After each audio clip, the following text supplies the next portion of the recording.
Assalamualaikum warahmatullah.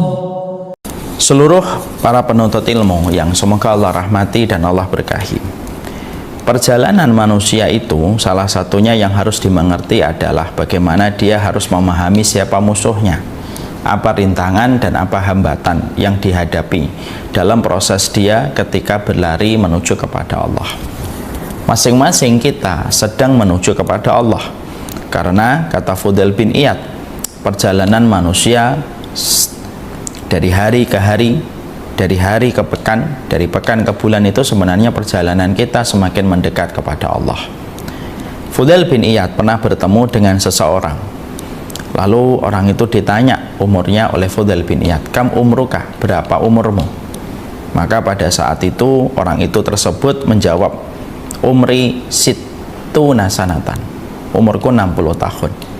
Lalu pada saat itu, lalu Fudail bin Iyad menjawab, ya, "Tasiru mundu sittina sanatan ilallah wa yushiku an tablugh." Maka Fudail bin Iyad ketika mendengar orang itu menjawab umurku 60 tahun, seketika Fudail bin Iyad itu berkata, "Berarti kamu telah berjalan selama 60 tahun menuju kepada Allah, dan perjalanan kamu sebentar lagi akan sampai." Kalau kita merekam dialog ini, kita akan mengetahui bahwasanya ternyata seorang Fudail bin Iyad itu menempatkan bahwasanya umur dan setiap bertambahnya hari dan waktu yang kita lewati itu merupakan bagian dari dekatnya kita pada perjalanan menuju kepada Allah Subhanahu wa taala. Dan itulah hakikat kita. Kita itu melewati hari, berganti purnama, berganti bulan, itu sedang mendekati perjumpaan kita dengan Allah. Yang kita tentunya risaukan bukan kapan kita berjumpa dengan Allah, yang kita risaukan itu adalah apa yang harus kita pertanggungjawabkan di hadapan Allah ketika hari itu tiba. Ketika kita faham setiap umur kita adalah perjalanan kita menuju kepada Allah, maka salah satu konsekuensi logis bagaimana ketika kita menuju kepada Allah, kita harus faham, kita harus mengerti siapa musuh dan siapa yang menjadi rintangan pada kehidupan kita, apa yang menjadi rintangan kehidupan kita. Karena dengan kita mengetahui siapa musuh kita, kita akan mengatur strategi kita, dan semoga kita tidak menjadi korban berikutnya dari musuh yang tidak kita waspadai. Maaf ya, saya pernah teringat ada seorang orang yang ikut balapan. Orang ikut balapan itu sebelum dia sampai di sirkuit pada waktu pertandingan, dia akan menghitung berapa kali belokan dan berapa derajat setiap belokan di sirkuit itu. Misal di Mandalika, maka sebelum para pereli pembalapnya ketika para pembalapnya datang, para pembalap itu akan mengatur strategi bersama dengan timnya. Ini berapa kali belokannya, berapa derajat, nanti strateginya bagaimana ketika dibelokkan supaya bisa menyalip atau tidak disalip. Kalaulah para pembalap saja memperhitungkan setiap rintangan dalam setiap sirkuit yang mereka akan hadapi hanya untuk memenangkan trofi nomor 1 ketika mereka berlomba, sesungguhnya kita pun sama. Kita itu dituntut bukan hanya kita sekedar sholat, kita sekedar puasa, tapi kita ini dituntut, kita ini harus paham sebenarnya musuh kita ini apa, supaya kita bisa menjalani strategi kita, lalu kita selamat dari musuh kita, tidak terpedaya dan tidak menjadi korban berikutnya. Maka setidaknya yang kita harus paham, setidaknya musuh itu yang terkadang kita harus selalu menyadarkan diri kita itu ada dua. Yang pertama, al-ahwa tunazi'uhum. Yang pertama itu hawa nafsu yang senantiasa menyeret kita untuk meninggalkan ketaatan. Yang kedua adalah syayatin tudilluhum. Yang kedua itu setan yang senantiasa membuat kita tersesat dari jalan Allah. Makanya di situ kita mendapatkan berarti setan dan hawa nafsu itu mereka selalu berkolaborasi di dalam menyesatkan manusia, di dalam menjerumuskan manusia kepada kerusakan. Tidak salah kalau Allah menyampaikan di dalam surat Al-Jasiyah nomor 23 atau ayat 23, "Afara'aita man ittakhadha ilahahu hawah." Apakah kamu tidak memperhatikan seseorang yang telah menjadikan hawa nafsunya itu adalah Tuhan sesembahan yang dijadikan menjadi obsesi dan tujuan hidupnya? Allah menyuruh kita untuk melihat, karena dampak kerusakan kalau seseorang itu sudah mengikuti nafsu itu luar biasa, dan betul-betul tindakan mereka itu melampaui batas.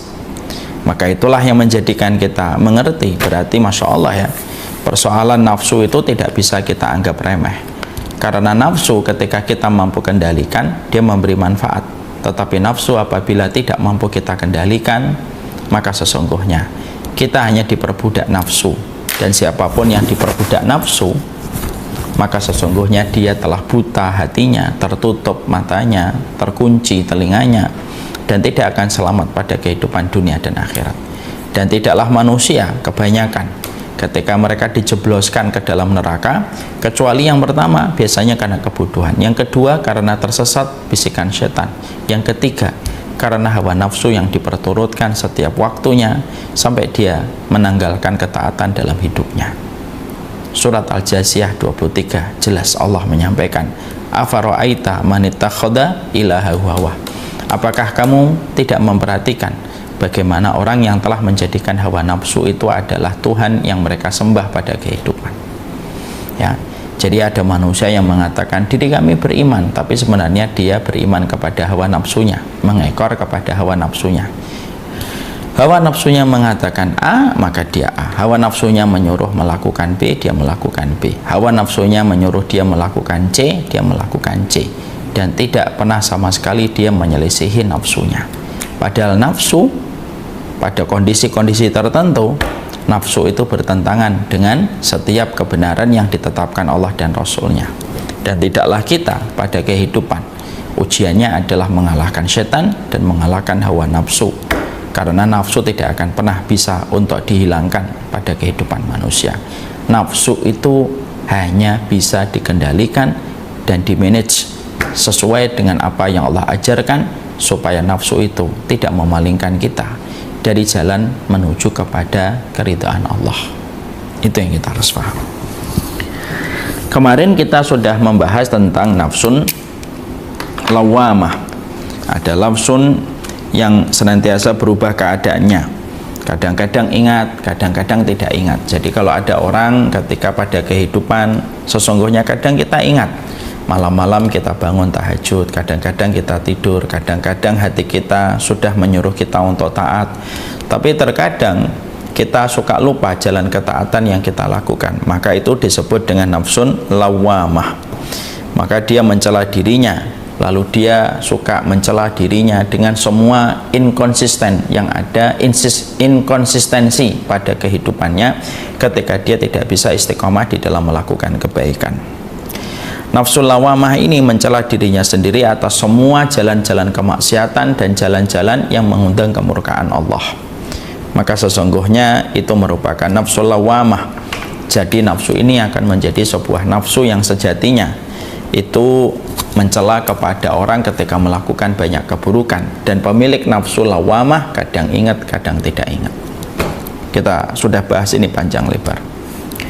Sekarang kita akan membahas nafsun la'amaratum bisu. Kita buka halaman 85. Bahwasanya dikatakan nafsul la'amaratum bisu itu merupakan nafsu yang paling tercela. Jadi nafsu yang paling tercela itu adalah nafsun la'amaratum bisu, menyuruh kepada perbuatan yang tercela. Maka sesungguhnya nafsul la'amaratum bisu itu tidaklah melihat segala sesuatu kecuali dia akan diseret oleh nafsu itu untuk melakukan sesuatu yang dimurkai oleh Allah pada apa yang ada pada kehidupannya.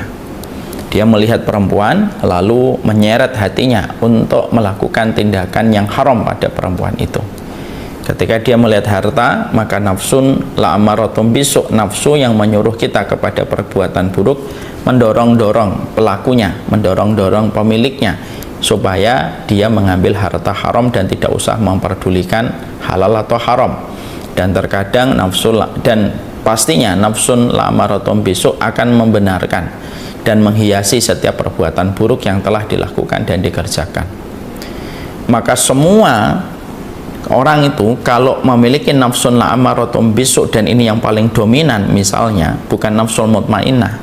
Jadi ketika manusia jauh dari zikir, jauh dari taklim, jauh dari bertemu dengan orang solih, jauh dari lingkungan yang positif, dia betul-betul menjauh, maka tidaklah mereka yang meninggalkan jalan ketaatan, meninggalkan majelis peringatan, tidak pernah dia menghadiri kajian, lalu dia senantiasa bermalas-malasan dan membiarkan dirinya untuk senantiasa tidak punya kekuatan dan tidak punya konsentrasi ketika melakukan ketaatan, tidaklah seseorang yang mereka meninggalkan jalan ketaatan kecuali langsung dikuasai oleh nafsun la'amaratum bisu. Nafsu inilah yang akan menggenggam seluruh permukaan hatinya, lalu mengatur hati sesuai dengan yang dikehendaki oleh nafsun la'amaratum bisu. Dan akhirnya bukan lagi hati yang menjadi raja pada kehidupannya, tapi hatinya sudah dikudeta. Dan hatinya kalau sudah dikudeta, hatinya itu akhirnya dikendalikan oleh hawa nafsu yang menyuruh dia dalam segala perbuatan buruk, sehingga semua yang dilakukan itu semuanya tercela. Semuanya tercela, ngelihat tercela, mendengar tercela, ngomong tercela, terfikir tercela, terlintas tercela, semuanya tercela. Karena apa? Dia telah mengkudeta hatinya. Dia mengkudeta hatinya, dan hatinya sudah dikuasai oleh nafsu yang sifatnya menyuruh kepada perbuatan buruk. Ya. Maka sesungguhnya nafsun la'amaratum bisu ini pada dasarnya manusia memiliki nafsu itu. Cuma manusia itu berbeda-beda kadarnya. Ada yang kadarnya lemah, ada yang kadarnya menengah, ada yang kadarnya tinggi. Bahwasanya tidak ada manusia kecuali manusia itu memiliki nafsun la'amaratum bisu. Ada dorongan pada dirinya untuk melakukan nafsun yang menyuruh dia pada perbuatan yang buruk. Makanya kita mendapati bagaimana ketika Nabi Yusuf itu digoda oleh istri Menteri Al-Aziz, maka pada saat itu ada perkataan yang disampaikan oleh Allah di dalam surat Yusuf, hamma biha wa hammat bihi. Sesungguhnya Yusuf itu punya keinginan kepada perempuan itu, dorongan, sebagaimana perempuan itu punya dorongan kepada Yusuf. Tapi yang menjadikan akhirnya Nabi Yusuf mampu untuk meredam dan memadamkan nafsunnya itu adalah ketika beliau ingat kepada Allah dan ingat kepada adab yang Allah kenakan kepada mereka yang berzina. Dan akhirnya selamatlah Yusuf. Jadi pada dasarnya nafsun la'amaratum bisu ini betul-betul ada dalam kehidupan manusia. Dalam perkara-perkara yang ada pada kehidupan mereka, sesungguhnya manusia itu tidak ada yang selamat dari nafsun la'amaratum bisu. Ya. Nafsu ini yang akan senantiasa mendorong seseorang untuk melakukan sesuatu yang dimurkai oleh Allah Subhanahu wa taala. Maka siapapun yang mampu mengendalikan nafsun la'amaratum bisu, dialah pemilik jalan keselamatan. Dan siapapun yang terus mensuplai kebutuhan kepada nafsun la'amaratum bisu, maka sesungguhnya dialah orang yang tidak akan selamat dalam jalan hidupnya di dunia dan di akhirat. Ya. Nafsun la'amaratum bisu nggak bisa dilepaskan dalam kehidupan manusia. Jadi kita terkadang ketika misalkan kita jalan, kita ngelihat orang, lalu kita berprasangka buruk, orang ini pasti begini, itu nafsun la'amaratum bisu. Terkadang kita sedang berteman, lalu tiba-tiba ada bisikan, wah ini mah nggak cocok buat kamu, itu nafsun la'amaratum bisu. Sebagaimana ketika kita akan melakukan kebaikan, kita ingin untuk mengeksekusi, kita ingin mempraktekkan ilmu yang kita dapatkan, lalu ketika akan mempraktekkan, lalu nafsun la'amaratum bisu itu mengatakan, udahlah nggak usah dikerjakan, susah. Hidup itu tidak seindah majelis taklim, hidup itu tidak seindah tempat kajian. Itu nafsun la'amaratum bisu. Sehingga nafsun la'amaratum bisu itu menyertai dalam setiap hal, sehingga akhirnya manusia itu selalu dalam perjalanan hidupnya dia akan mendapatkan dua pilihan, pilihan untuk taat dan pilihan untuk melakukan keburukan. Dorongan melakukan keburukan itulah yang disebut dengan nafsun la'amaratum bisu. Itu selalu ada. Itu selalu ada. Makanya kita mendapati bahwasanya kayak kita menjumpai perkataan baginda Nabi. Nabi kan mengatakan begini, kalau kamu melihat seorang wanita lalu kamu kagum dengan wanita itu, maka segeralah datangi istrimu, karena apa yang ada pada wanita itu ada pada istrimu. apa yang ada pada wanita itu ada pada istrimu. Ini merupakan hadis di mana korelasi hadis ini dalam pembahasan kita itu erat. Bahwasanya manusia itu ngelihat saja lalu dia kagum, itu sudah merupakan bagian dari nafsun la'amaratun bisu. Tapi orang yang beriman, ketika mereka itu mendapatkan godaan lalu ada dorongan, maka dia segera memadamkan itu dengan dia mendatangi yang halal. Artinya bahwasanya nafsun la'amaratun bisu itu akan senantiasa ada di dalam perjalanan manusia. Ya. Kadang-kadang kita ngaji saja itu tidak lepas dari nafsun la'amaratun bisu. Kita ngelihat orang yang ngajar lalu kita komen macam-macam terhadap guru yang sedang mengajar, itu termasuk nafsun la'amaratun bisu. Terkadang ketika kita ngajar lalu kita tertarik melihat handphone, lalu kita akhirnya lupa tujuan kita ngaji, lalu kita scrolling 1, scrolling 2, terus akhirnya berselancar tanpa terasa 1 jam. Ketika sang guru sudah selesai dengan materi-materi nasihatnya, lalu ternyata dia tidak mendapatkan apapun kecuali scrolling yang dia lakukan selama 1 jam. Itu nafsun la'amaratun bisu. Ada seorang guru ketika dia menyampaikan kajian, asalnya dia mulai dari ikhlas gitu, lalu ketika pulang lalu mendapatkan sesuatu dari habis tempat kajiannya, lalu ketika melihat sesuatu itu berubah suasana hatinya, itu nafsun la'amaratun bisu. Itu nafsun la'amaratun bisu dalam semua perkara, sehingga akhirnya akan senantiasa dorongan-dorongan kepada manusia itu untuk melakukan segala macam keburukan. Pernah nggak kita terkadang ketika pulang ke rumah lalu tidak ada apa-apa, tidak ada angin, tiba-tiba kita itu teringat semua kekurangan istri kita, lalu akhirnya menjadikan kita sentimental dan akhirnya kita mudah tersulut emosi dari istri kita, ataupun sebaliknya, itu nafsun la'amaratun bisu. Maka sesungguhnya itulah yang menjadikan akhirnya nafsun la'amaratun bisu itu akan senantiasa ada, dan itu tidak bisa dipisahkan pada kehidupan manusia. Bisa nggak kita matikan pengaruh nafsun la'amaratun bisu? Kita matikan tidak bisa. Yang bisa dilakukan mengendalikan nafsun la'amaratun bisu untuk kita seret menuju kepada kebaikan dengan adanya taufik kalau kita mendapatkan dan adanya ilmu yang kita peroleh. Makanya kalau kita tidak punya ilmu, kita tidak bisa mendapatkan taufik. Gimana kita akan menyelesaikan dan bagaimana kita akan menahan nafsun la'amaratun bisu? Kita tidak bisa menahannya kalau kita tidak punya ilmu. Kita tidak bisa menahannya. Makanya akhirnya diterangkan bahwasanya nafsun la'amaratun bisu itu tidak bisa dihadapi kecuali ada sebuah ikhtiar jangka panjang di dalam menempa kehidupan kita, supaya kita tidak selalu menuruti nafsun la'amaratun bisu pada kehidupan. Ya, itu yang kita harus paham. Ya. Makanya akhirnya di sini disampaikan bahwasanya Allah berfirman di dalam surat An-Nur 21, walaula fadlullah wa rahmatuh walaula fadlullahi alaikum wa rahmatuhu ma zaka minkum min ahadin abada. Kalau bukan karunia dan rahmat Allah, maka tidak ada di antara kalian yang betul-betul bersih dan suci selama-selamanya. Artinya bahwasanya dalam kehidupan manusia itu betul-betul karena rahmat Allah lah manusia itu mampu untuk mengendalikan nafsun la'amaratun bisu. Itu semata-mata walaula fadlullahi alaikum wa rahmatuhu. Itu karena keutamaan Allah dan rahmat yang Allah berikan, yang menjadikan manusia itu mampu untuk mengalahkan segala pengaruh, godaan dan dorongan nafsun la'amaratun bisu. Ya. Makanya sampai kita mendapati di dalam khutbah hajat yang sering diucapkan oleh para guru, dan ini merupakan sebuah doa yang dilazimi Nabi setiap beliau membuka majelis ilmu. Innal hamdalillah nahmaduhu wa nasta'inuhu wa nastaghfiruh wa na'udzu billahi min syururi anfusina wa min sayyiati a'malina.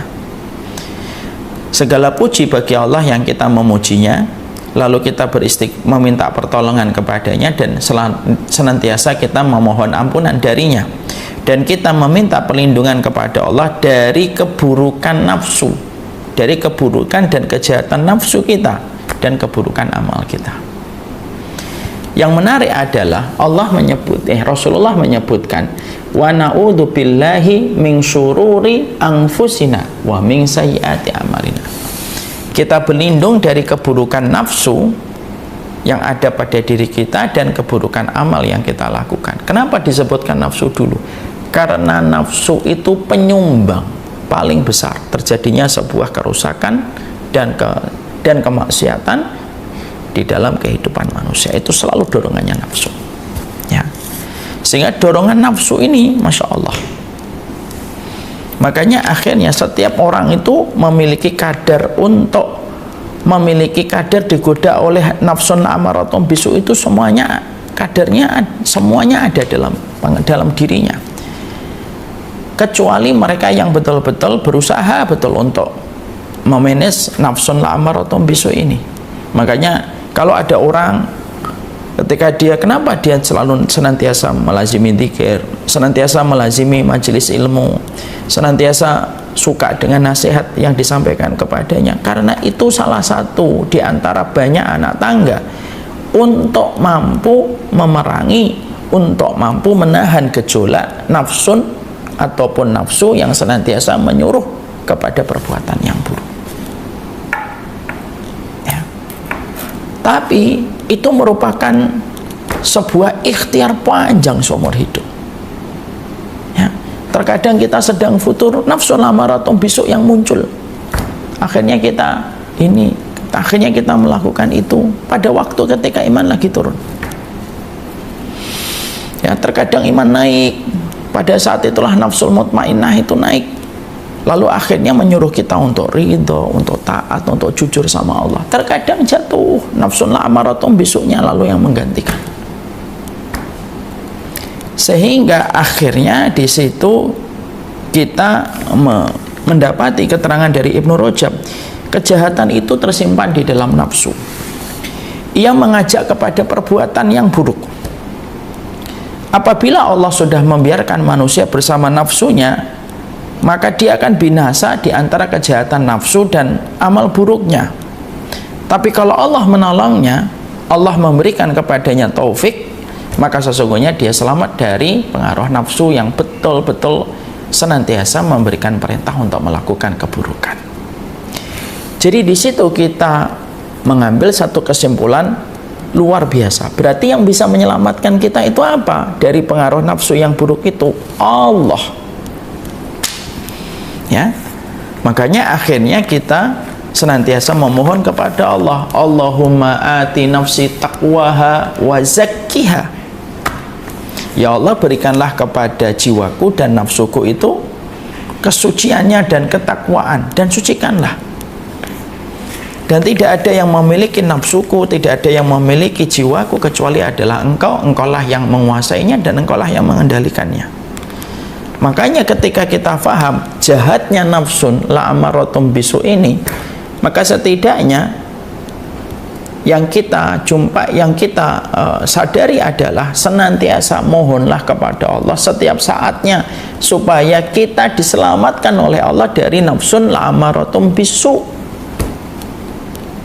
Kita mohon sama Allah, ya Allah, berikanlah saya nafsu berikanlah aku nafsu, berikanlah aku jiwa yang tenang.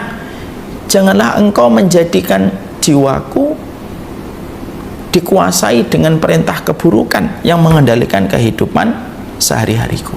Karena nafsu lamaratun bisu itu betul-betul hanya Allah yang bisa memberikan kepada kita pertolongan, ya.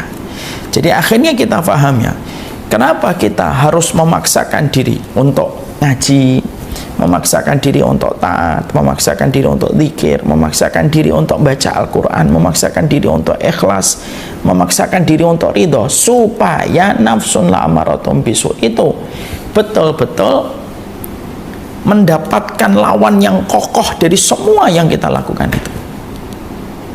Kenapa harus taklim? Karena taklim itu musuhnya nafsun la'amaratun bisu. Kenapa kita tidak riak? Karena itulah lawannya nafsun la'amaratun bisu. Kenapa kita harus maksa diri kita untuk melihat orang meninggal dunia? Karena itu musuhnya nafsun la'amaratun bisu. Kenapa kita harus senantiasa berdoa kepada Allah setiap waktunya dan berharap kepada Allah? Itu musuhnya nafsun la'amaratun bisu.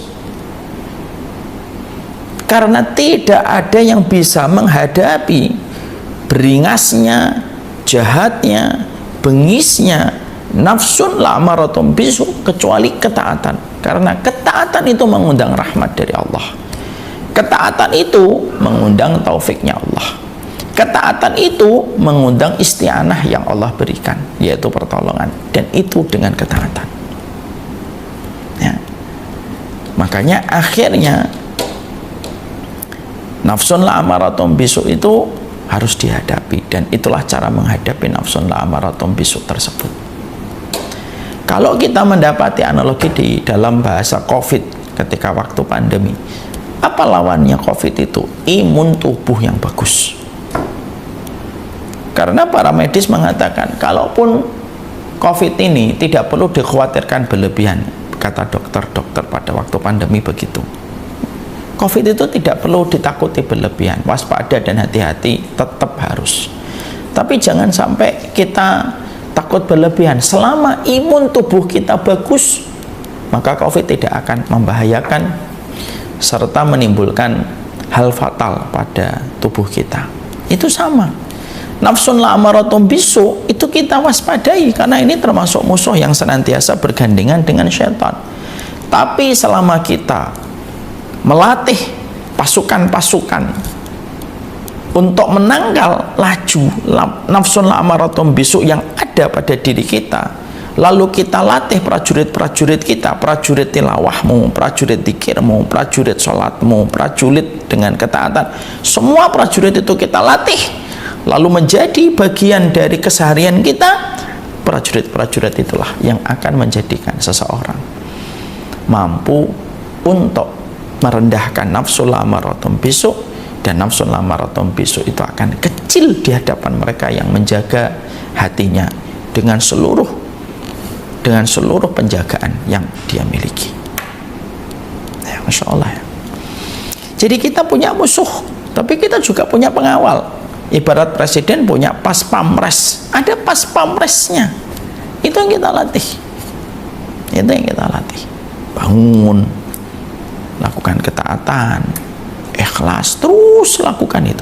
Itu sedang mengasah untuk memberikan perlindungan maksimal kepada kehidupan jiwa kita, supaya nafsun la'amaratun bisu tidak memenangkan pertempuran, tidak memasuki jiwa kita, mengkudeta hati kita, dan menguasai jalan kehidupan kita. Kalau ini semua ketaatan ini nggak dipaksa dan tidak dilatih pasukan perlindungan ini, jebol. Itulah yang Allah sampaikan di dalam surat Al-Jasiyah tadi.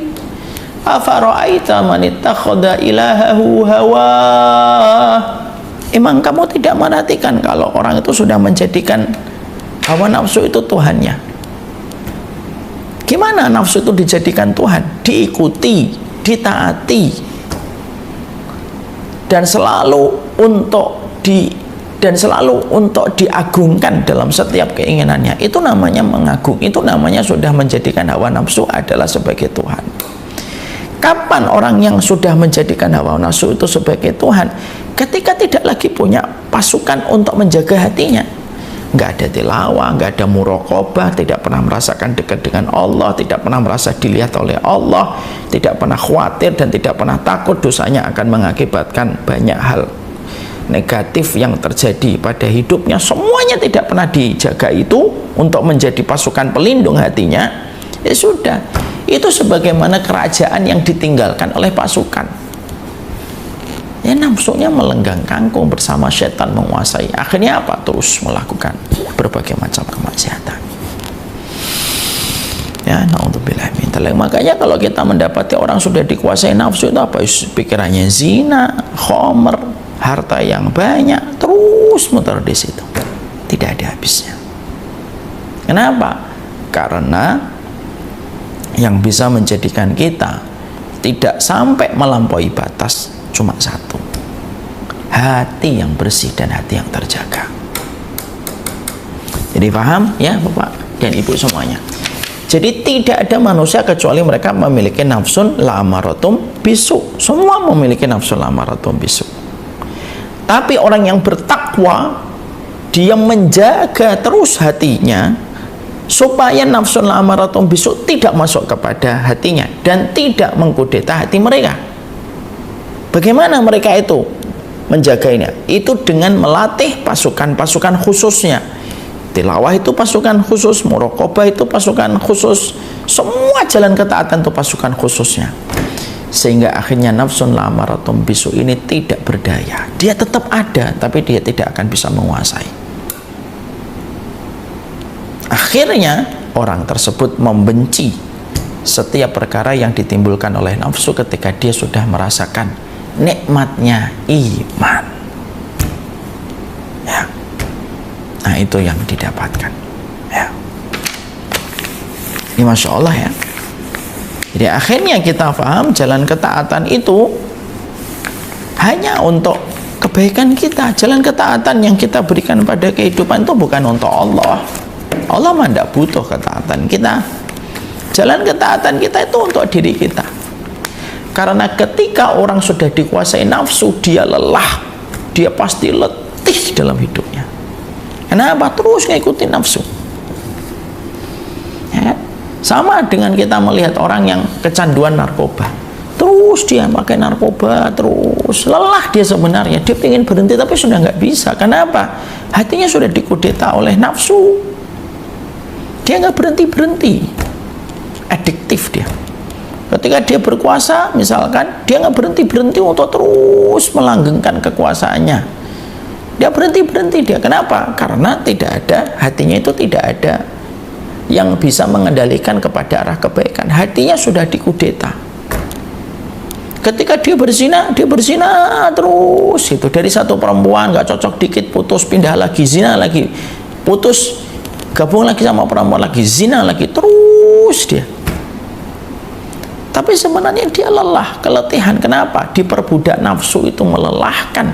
Lebih lelah daripada mereka yang berjalan di atas jalan ketaatan. Makanya saya kemarin menyampaikan kan di pertemuan yang terakhir, banyak orang menyangka kalau taat itu lelah, tapi mereka tidak sadar tidak taat dan tidak dekat dengan Allah itu lebih lelah daripada kelelahan ketika melakukan ketaatan. Karena kamu kalau tidak dilelahkan oleh Allah, ya kamu dilelahkan oleh hawa nafsu. Karena begitu kaedahnya para ulama salaf. Jadi manusia itu kalau tidak dilelahkan oleh Allah dalam ketaatan-ketaatan yang dia jalankan, dia pasti dilelahkan oleh hawa nafsu. Begitu aja terus. Contoh, orang scrolling, orang misalkan begadang sampai malam. Kita kalau di tengah malam kan ada dua. Ya kalau tidak kita taat sama Allah untuk bangun dan sholat, yang kedua ya terus kita menikmati maksiat atau menikmati hal-hal yang tidak bermanfaat untuk kehidupan dunia dan akhirat kita.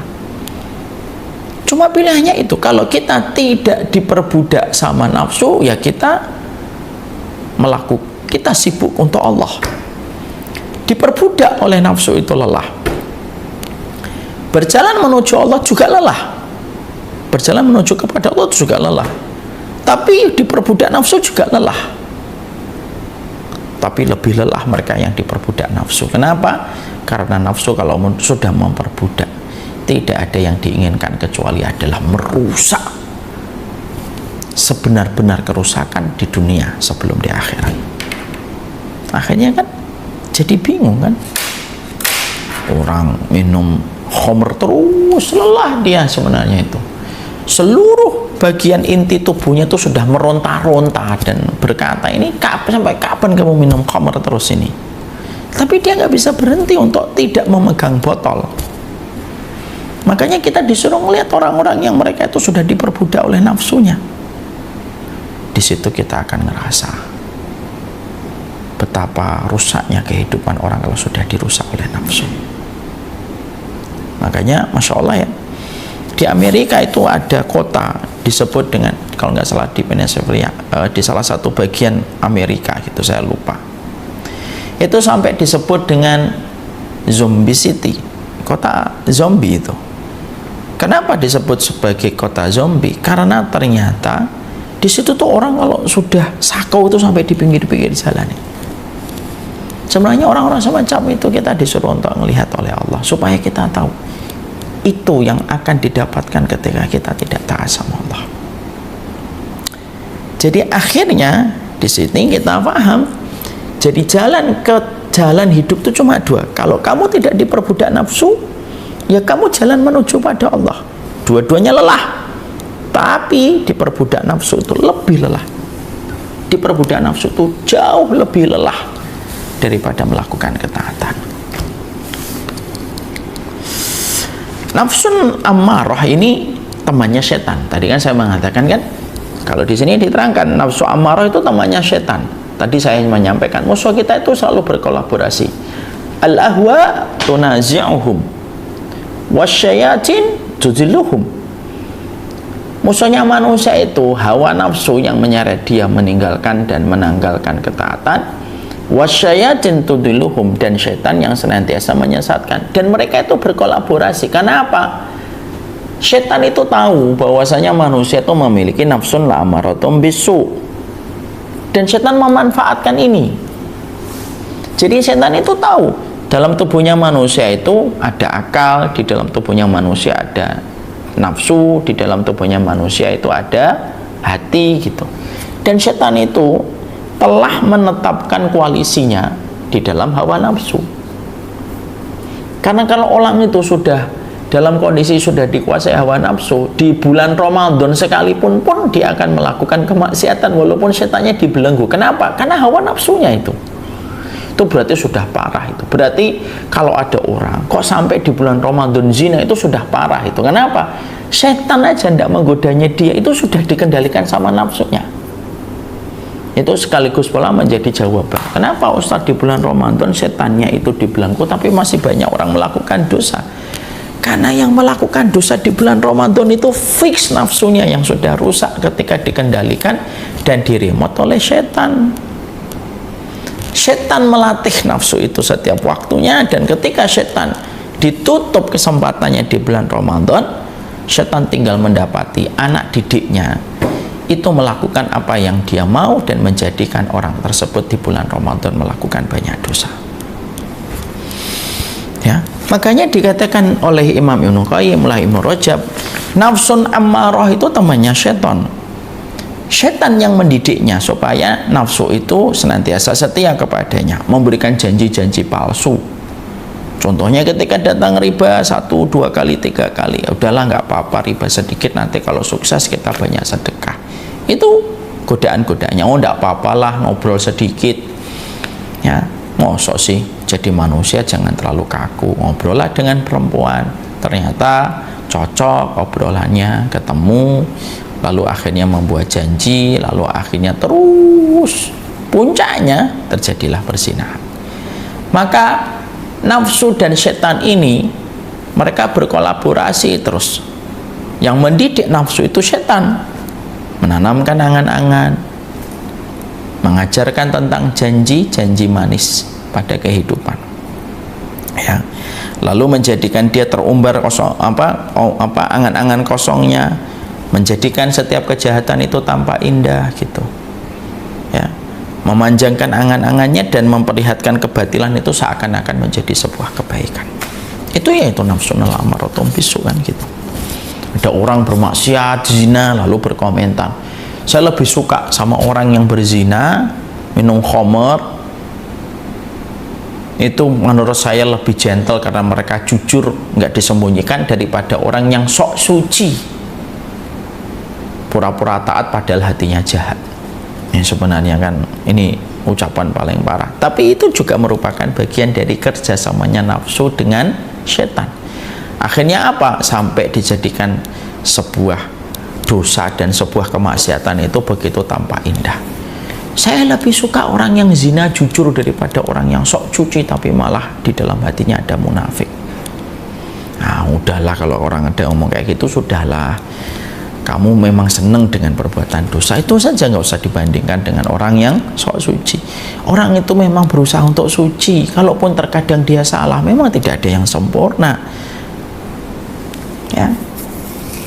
Jadi akhirnya di situ kita mendapati bahwasanya ketika nafsun la'amaratun bisu itu bekerja sama dengan syaitan, ditambah lagi ketika manusianya bodoh, udah jadi itu. Akhirnya apa? Kebodohan itulah yang menjadikan dia semakin tersesat, semakin jauh. Kalaupun ada dorongan melakukan ketaatan, maka dorongan ketaatan itu akan diundur-undur. Kalaupun dia melakukan dosa, maka ketika dia pada sisi nafsul mutmainah dan ada nafsu yang tenang itu menyuruh dia untuk taubat, maka nafsun la'amaratun bisu akan mencegah orang itu berbuat taubat. Dan bagaimana justru menahannya, udahlah taubatnya nanti-nanti saja. Sebagaimana ketika orang itu nafsun la'amaratun bisu itu bagaimana? Kalaupun melakukan dosa, maka nafsun la'amaratun bisu akan mencoba menghibur. Allah itu maha pengampun, Allah maha pengampun, Allah maha pengampun. Lalu dengan kata Allah itu maha pengampun, dia terus melakukan kemaksiatan dan terus melakukan dosa. Itu nafsun la'amaratun bisu yang menyuruhnya. Ketika orang itu tergoda dengan riba, lalu ketika dia ingin menampiknya, sisi baik pada jiwanya itu ingin menampiknya, maka pada saat itu nafsun la'amaratun bisu langsung berkata, nafsun la'amaratun bisu itu, kalau kamu tidak riba, terus gimana kamu mendapatkan barang-barang itu? Tidak apa-apa kok, hari ini tuh siapa orang yang nggak makan riba? Udah, temenmu banyak kok. Dan nanti kalau makan riba, kalau sudah mendapatkan, kan nanti bisa kita bertobat sebelum mati. Itu nafsun la'amaratun bisu. Dia menyuruh kepada keburukan, menghiasi setiap keburukan itu tampak indah dengan berbagai macam alasan. Kenapa nafsun la'amaratun bisu itu begitu lihai ketika mempackaging sebuah kemaksiatan dan dosa? Karena yang memberikan edukasi dan tarbiyah itu adalah syaitan, kata Ibnu Rajab. Syaitan yang mengajarinya, syaitan yang menyuruh nafsu itu setia kepada perintahnya syaitan. Jadi syaitanlah yang menyuruh hawa nafsu itu setia kepadanya, ya. Jadi akhirnya terus mendatangkan berbagai macam keburukan. Dan yang paling parah nafsun la'amaratun bisu ketika melakukan keburukan, fazayyanahu, dia menghiasi setiap keburukan-keburukan itu supaya tampak menjadi sebuah kebaikan, ya. Itulah cara kerjanya. Maka sesungguhnya disinilah kita memahami ketika manusia itu memiliki nafsun la'amaratun bisu, salah satunya itu mendorong orang untuk riya, dan salah satunya nafsun la'amaratun bisu itu mendorong seseorang itu ketika beribadah tidak ikhlas. Itulah yang menjadikan akhirnya beribadah murni kepada Allah itu perkara berat sekali. Kenapa? Karena ranjonya itu banyak yang dipasang sama la'amaratun bisu. Kalau bersedekah, misalkan ada orang bersedekah, nafsu la'amaratun bisu berkata, udahlah kalau kebanyakan sedekah nanti kamu miskin, target kamu nabungnya nggak dapat. Kan kamu targetnya 1 miliar, nggak dapat tuh 1 miliar gara-gara kamu terus keluarkan tabungan kamu untuk zakat dan sedekah. Itu nafsu la'amaratun bisu, ya. Kalau ada seorang istri ketika dia bermasalah dengan suaminya, dia tahu, dia sudah ngaji bahwasanya kalau dia minta maaf nanti dapat surga, tapi di dalam hatinya berkata, kalau saya terus-terus, kalau saya minta maaf nanti dia nggak belajar dong gitu. Akhirnya sepanjang dia nikah jarang sekali minta maaf. Itu nafsun la'amaratun bisu.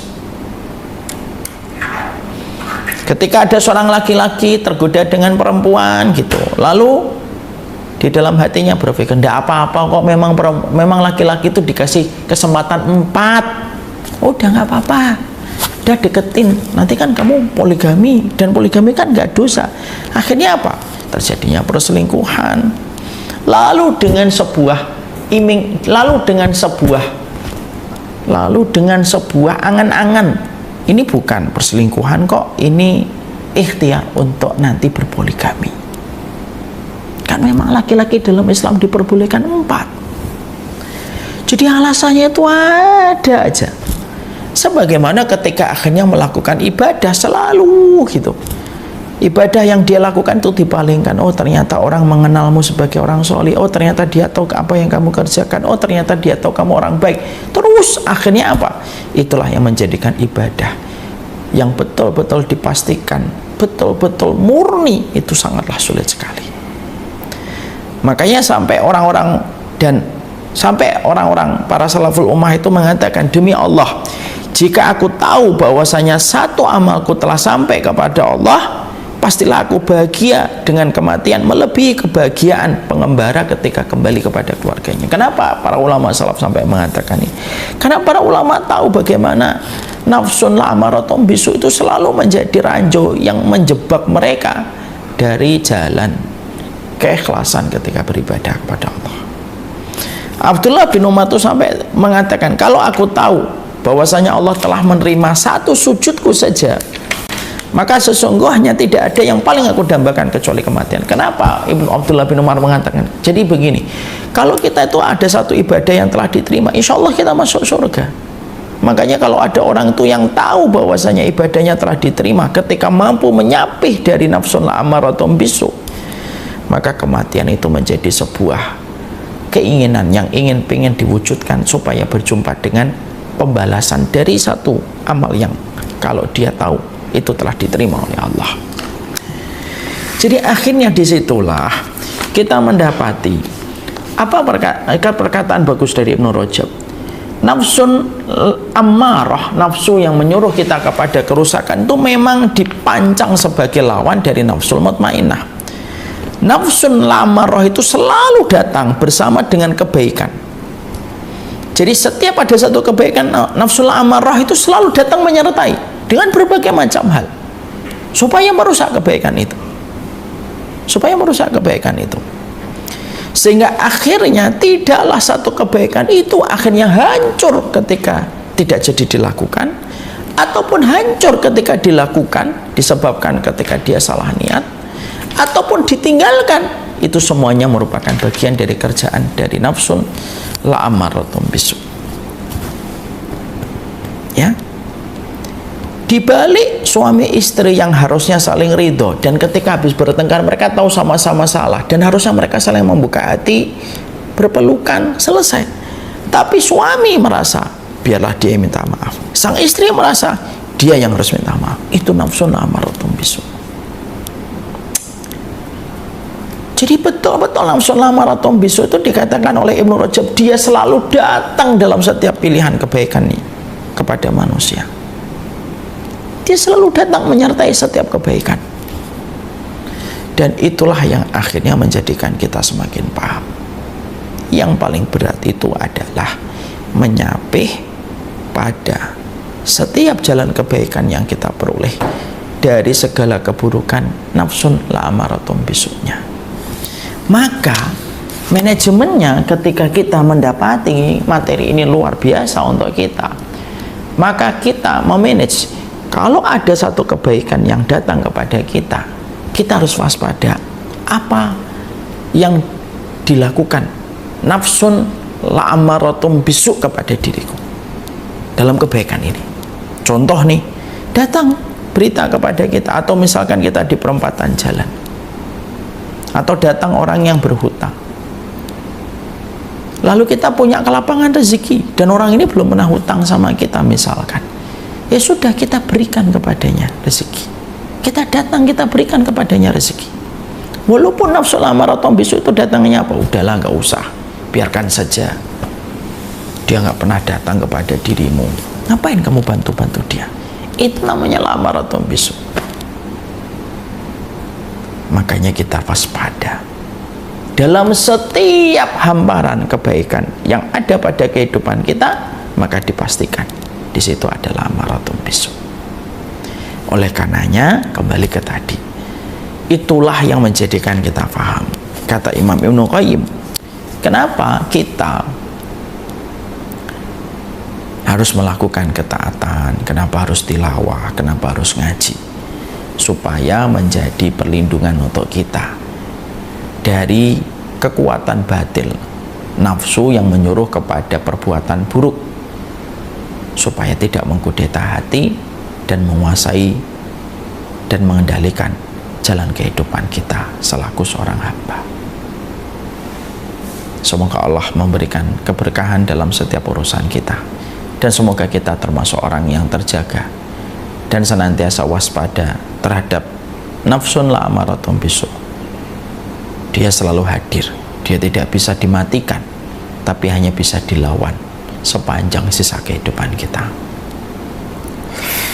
Inilah yang menjadikan kita mengerti tidak ada satu kerusakan amal yang dilakukan manusia, kecuali kerusakan amal itu dimulai dari jiwa yang menyuruh kepada perkara kemaksiatan dan dosa yang bermuara kepada kerusakan.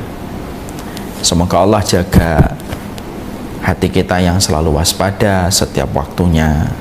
Semoga jiwa kita senantiasa memahami betul kehadiran nafsun la'amaratun bisu itu sebagaimana musuh dalam selimut. Kalau kita tidak waspada secara detail, akan berakhir tragis. Semua akan mengarah kepada kerusakan amal. Allahumma ati nafsi taqwaha wa zakkiha anta khairu man zakkaha anta waliyuha wa maulaha. Semoga Allah bantu kita di dalam manajemen mengendalikan nafsun ammarah, nafsu yang menyuruh kita kepada perbuatan-perbuatan buruk. Jadi kalau kita, Pak, Ibu, tiba-tiba ada satu yang terlintas, di balik satu kebaikan ada yang terlintas dari keburukan, kenali ya, itulah nafsun ammarah, itulah nafsun la'amaratun bisu yang terus menggagalkan kita dari ketaatan atau menunggangi ketaatan kita dengan merusak niatnya, merusak tujuannya, merusak maksudnya, dan lain sebagainya. Kenalilah musuh yang ada di sekitar kita, muncul dalam setiap hal, tidak pernah lewat dalam setiap perkara, dalam setiap pilihan yang ada pada kehidupan kita. Hati-hati. Moga-moga kita menjadi manusia-manusia yang hati-hati banget. Karena nafsun la'amaratun bisu itu musuh yang tidak pernah lelah dan musuh yang tidak pernah mengenal absen dan cuti dalam usahanya untuk menyeret kita kepada perbuatan yang buruk. Wassallallahu ala nabiyina Muhammad walhamdulillahirabbil alamin. Saya serahkan kepada Mas Nasir. Ya, terima kasih Ustaz. Dan tadi kita mempelajari buku yang ini ya Bapak Ibu ya, Tazkiyatun Nafs seperti disampaikan di awal tadi itu, dan nafsu la'amaratun bisu ya. Dan insya Allah ini buku juga bisa dimiliki oleh Bapak Ibu para peserta dengan menghubungi admin kajian kita malam hari ini. Baik, dan juga buku-buku dari Ustaz Marmita ya, ada A Letter to Allah, kemudian The Day After You Die, The Homeland of Salihin, kemudian apa ini? 90 panggilan Rina ya, Ya Ayyuhalladzina Amanu. Karya-karya bestseller dari Ustaz Abu Bassam Marmita bisa dimiliki dengan hubungi admin kajian kita malam hari ini. Masuk ke sesi tanya jawab, dan untuk yang mau bertanya langsung silahkan klik itu raise hand, konfirmasi mau bertanya. Kemudian untuk pertanyaan-pertanyaan teks yang sudah masuk terima kasih, yang lain juga silahkan bisa menyusul ya. Yang pertama dari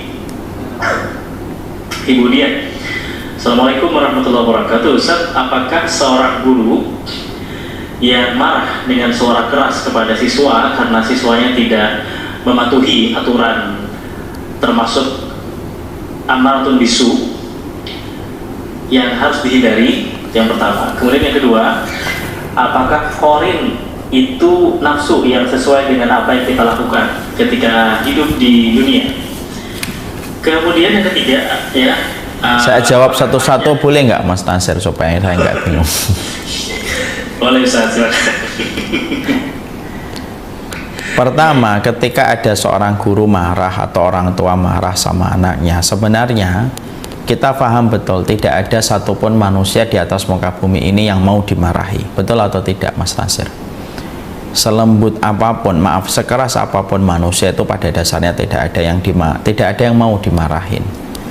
Maka pada dasarnya ketika kemarahan kita itu itu sebenarnya itu datang dari proses ketidaksabaran kita. Sebagai orang tua, saya juga terkadang sering marah sama anak ketika kita itu menganggap marah kita itu lumrah gitu. Tapi coba deh kita bayangkan, kadang-kadang kita itu kalau habis marah pasti nyesel, walaupun ketika sebelum marah kita selalu memiliki 1000 alasan untuk marah. Dia tuh begini, tapi setelah kita marah, ngelihat dia tidur itu kita nyesel. Itu berarti bahwasanya itu merupakan bagian dari nafsun la'amaratun bisu', sesuatu yang apabila kita sudah melewatinya kita menyesal. Ya. Jadi kalau ada yang melakukan sesuatu, setelah melakukan itu dia menyesal, itu nafsun amarah itu. Karena kalau bukan nafsun amarah dia tidak akan menyesal. Apapun yang membuat kita menyesali melakukan itu, salah satunya kemarahan kita, itu termasuk nafsun amarah. Tapi tentunya dibedakan, bahwasanya bukan berarti kita akhirnya jadi malaikat tidak pernah marah, itu juga tidak. Kelihatannya kok tidak realistis gitu kalau kita mengatakan jangan marah.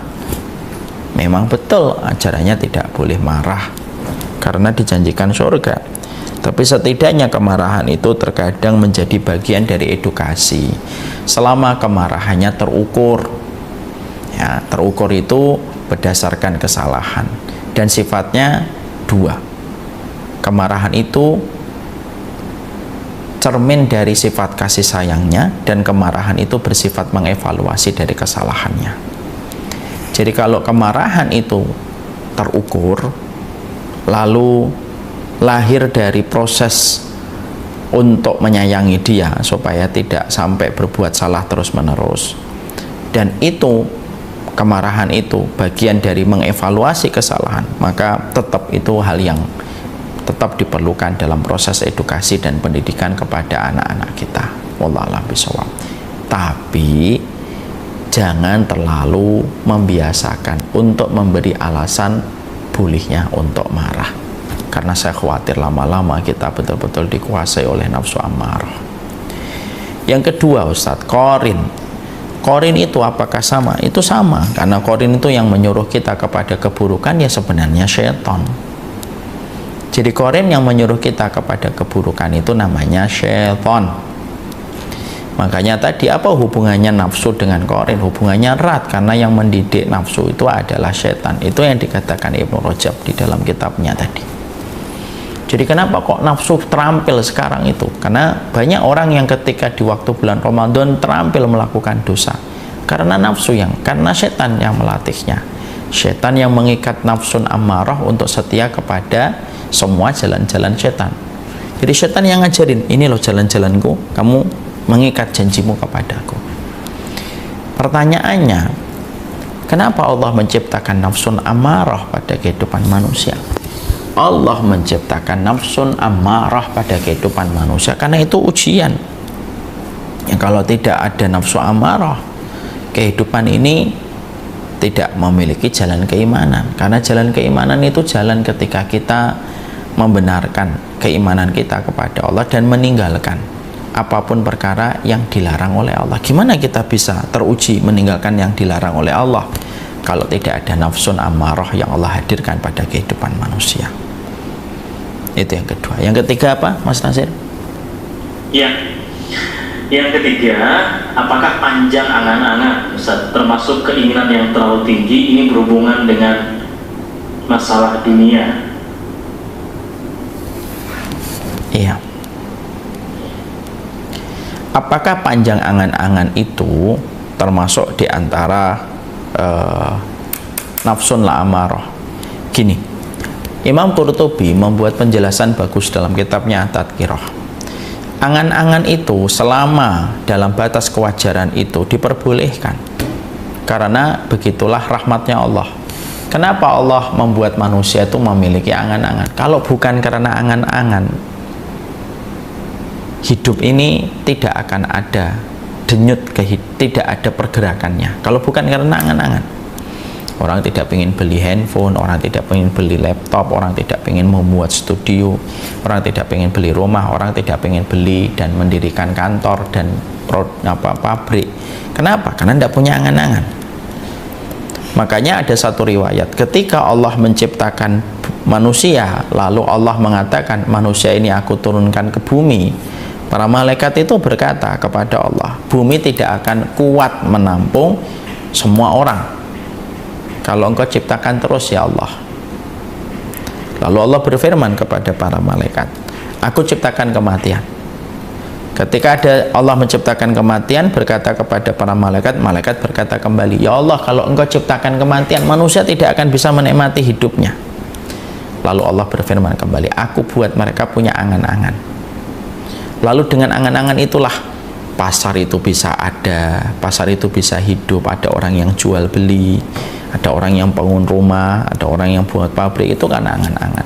Selama angan-angannya itu wajar, itu hal yang tidak dilarang. Ustadz, saya ingin punya rumah, itu bukan panjang angan-angan, itu hal yang wajar.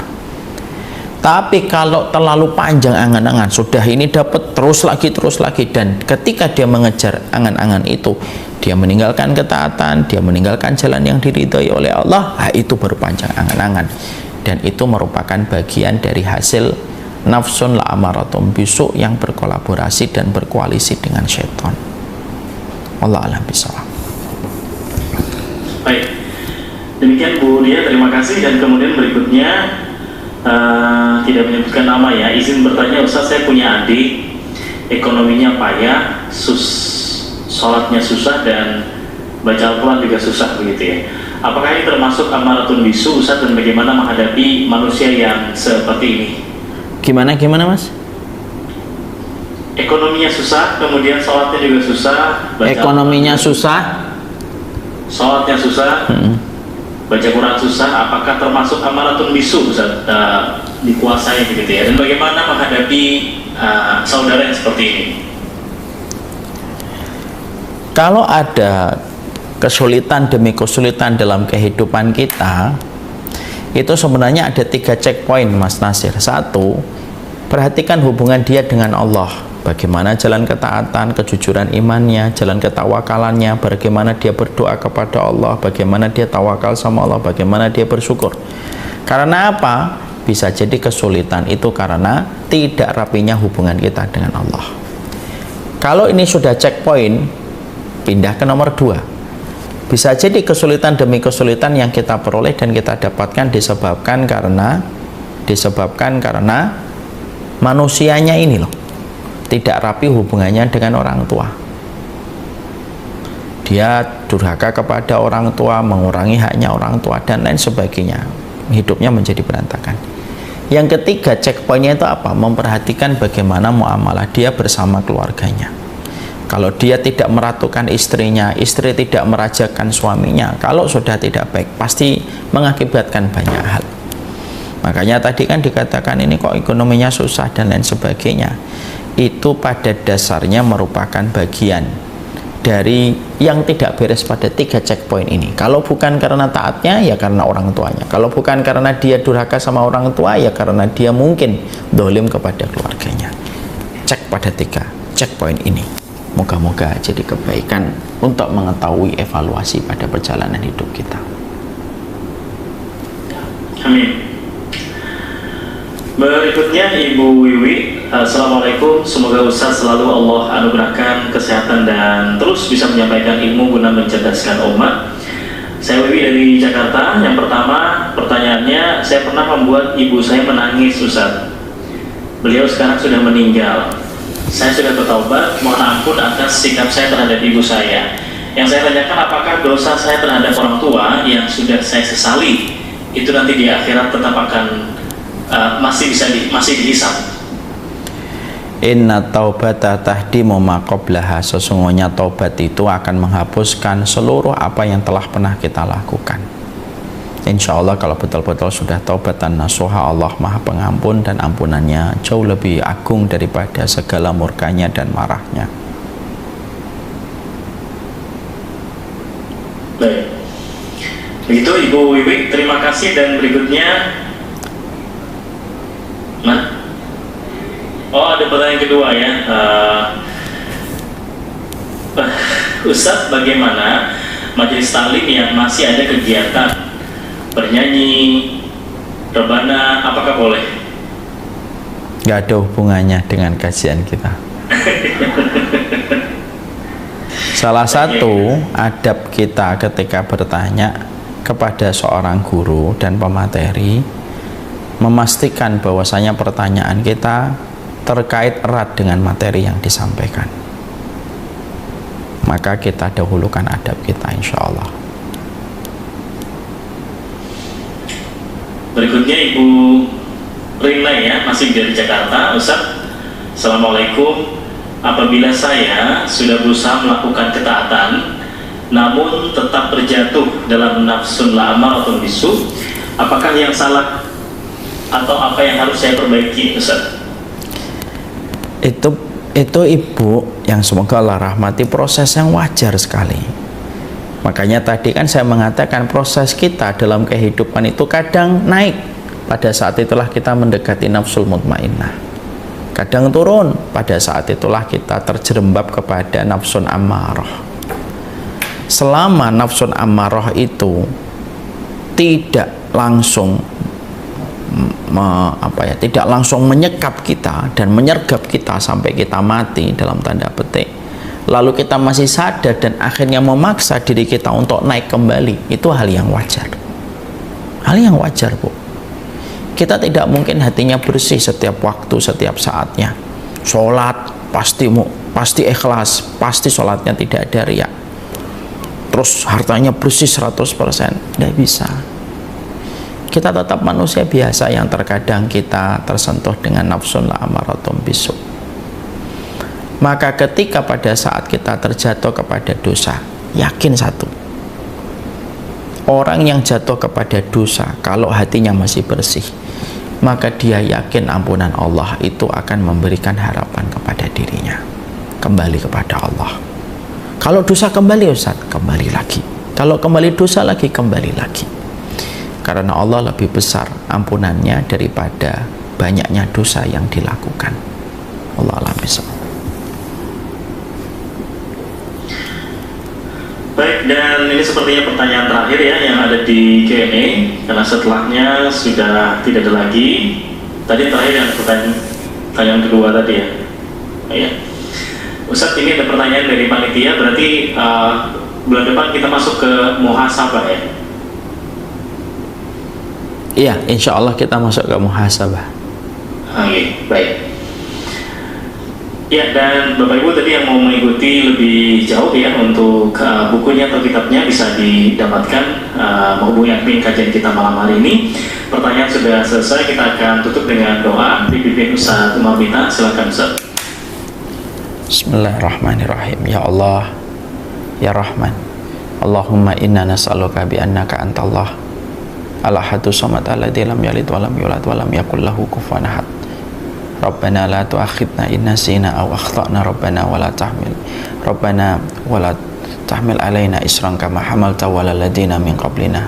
Rabbana wa la tuhammilna ma la taqata lana bih wa'fu 'anna waghfir lana warhamna anta maulana fansurna 'alal qaumil kafirin. Ya Allah, Ya Rahman, berikanlah kepada kami ya Allah hati yang Engkau jaga di dalam kebaikan, Engkau jaga di dalam ketaatan. Ya Allah, berikanlah kepada jiwa kami kesuciannya dan ketakwaannya. Tidak ada satupun yang mampu menjaga hati kami kecuali adalah Engkau. Engkaulah pemiliknya. Bersihkanlah hati kami, bersihkanlah pula jiwa kami dari berbagai macam kemungkaran, kemaksiatan, dan perkara-perkara yang mengarah kepada perbuatan-perbuatan yang Engkau celah dan Engkau murkai. Ya Allah, jadikanlah kami senantiasa istiqomah dan konsisten di dalam melakukan ketaatan. Jadikan kami ahlul Quran, jadikan kami ahlul dzikri, jadikan kami ahlul siyam, jadikan kami ahlul shalah, jadikan kami ahlul ilmi, supaya kami mampu menjaga hati yang telah Engkau anugerahkan di dalam kehidupan kami. Kalau kami ada kelalaian dalam upaya menjaga hati kami, ya Allah, hanya rahmat-Mu yang kami harapkan, memberikan pertolongan di dalam kebaikan hati dan jiwa kami. Rahmatilah kami ya Allah dalam setiap ketaatan yang kami lakukan. Maafkanlah kami dalam segala dosa dan kemaksiatan. Berkailah ilmu yang kami pelajari ya Allah. Jadikan kami mendapatkan rahmat-Mu pada kehidupan di dunia, kehidupan barzah, dan kehidupan kelak di pengadilan akhiratmu. Rabbana atina fid dunya hasanah wa fil akhirati hasanah wa qina adzabannar. Wassallallahu ala nabiyyina Muhammad walhamdulillahi rabbil alamin.